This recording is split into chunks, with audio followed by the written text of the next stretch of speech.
Comic Boom here to review Wonder Woman issue 49. If there's one common thing that Wonder Woman has, a power that she has that is incredible, is the power to decompress her adventures. Wow. We are still battling the Dark Gods. In this issue, Wonder Woman meets up with her brother Jason, and they begin to battle King Best, who is obviously the leader of the Dark Gods. And just to recall, it was Wonder Woman during the adventures in the series Metal, where Wonder Woman wished for her gods, Greek gods, to return, but because her wish apparently wasn't specific enough, the 10th Metal interpreted Wonder Woman's wish as wishing the Dark Gods back, and so the Dark Gods from beyond the Source Wall infiltrated our universe, and they were basically pulled into our universe, and the Dark Gods are really pissed off, and so they want to impose their will and create all their subjects in our universe, and particularly on Earth, and that's basically what they're in the process of doing. And all the Dark Gods, once again, it's very repetitive. In the last two issues, we were introduced to the Dark Gods. We are introduced to the Dark Gods again. We once again have summary pages where, with a lot of exposition explaining who the Dark Gods are, and Savage Fire is the goddess of war. There's a mob god, and I guess mob god is her true name. Then there's Carnell, and I'm not sure what Carnell does. And then there's the god with no name. So yeah, and apparently the Dark Gods are, it looks as if they're possessing 4 specific individuals around the Earth.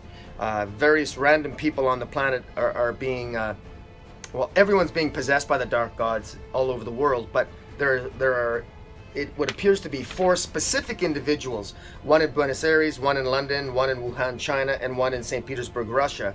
Certain individuals are being very specifically, I believe, given powers and possessed by the Dark Gods, and I suspect we're going to see more of them in future issues. Meanwhile, Wonder Woman and Jason managed to, I guess, subdue or somehow render unconscious King Best, and for some nonsensical reason they dump him in the Atlantic Ocean because they want to go and battle his minions, the other Dark Gods, while King Best is in the ocean, in the Atlantic Ocean. Nonsensically, Wonder Woman and Jason don't stay together. Jason goes and does the battle, and Wonder Woman decides to leave Jason and let Jason battle the other gods that he's already been defeated by in past issues, to battle alone.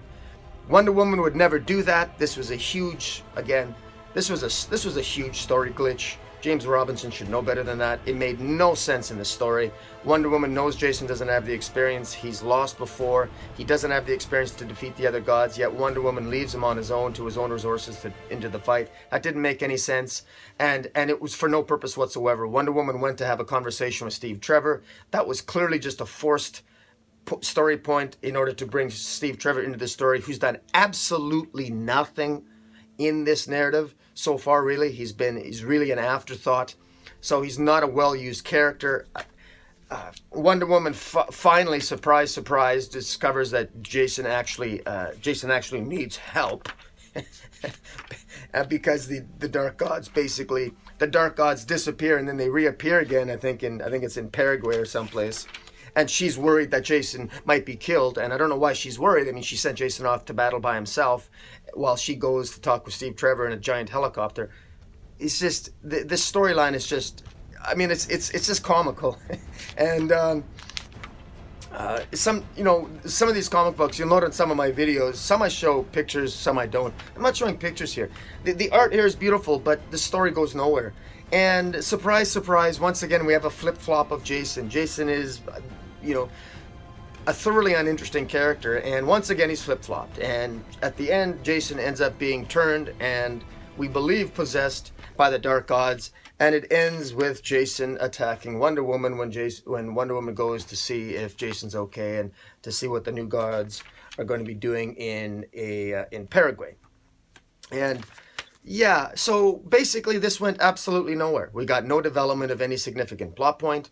The Dark Gods are still attacking. Wonder Woman is not making any strategically intelligent decisions. Jason is still useless. He's a character that's badly used to pull the characters to different places. Steve Trevor is a waste of time. He really has a secondary role, and he plays no meaningful. He adds nothing meaningful to the story. And the dialogue here, again, guys, you can read it if you want, but I can't recommend this issue. There are so many issues in the last 15 issues of Wonder Woman that you could literally skip and not miss a plot point. That's what's so disappointing about this. Now, the one compliment I'll give it again is the art. I will always compliment the art of Jose Marino is the artist, Romulo Fujito Jr. on colors, and Sadi Talamonte in letters. They do a great job. In fact, I would nominate Romulo Fujito Jr. in colors. I would nominate him as probably one of the best colorists of the year, along with Alex Sinclair. Great. Again, the artistic team is just really excellent here. James Robinson, once again, a significant miss. I respect James Robinson for Starman and for his Earth 2, but boy, his Wonder Woman has been a disappointment. But in any event, looking forward to see what maybe a new writer brings to the table. I believe is it Tim Seeley, or is it? We're going to get a new writer, or Orlando is coming on as a writer. In any event, we'll see where the future of Wonder Woman holds. Next issue is issue 50. I'm not expecting much. I think it's going to be a disappointment again. I just want to get this arc over with, and so we can move on to something just different, because this is absolutely going nowhere. The Dark Gods are thoroughly uninteresting, and so's Jason. I just want Wonder Woman to move past all of it, and I don't know, get her off Earth, put her into space, and just do something different with her, because this is going nowhere. But in any event, guys, I don't know. I would give this a 4 out of 10 in terms of story, and in terms of art, I'd probably give it an 8 out of 10, because it's pretty good.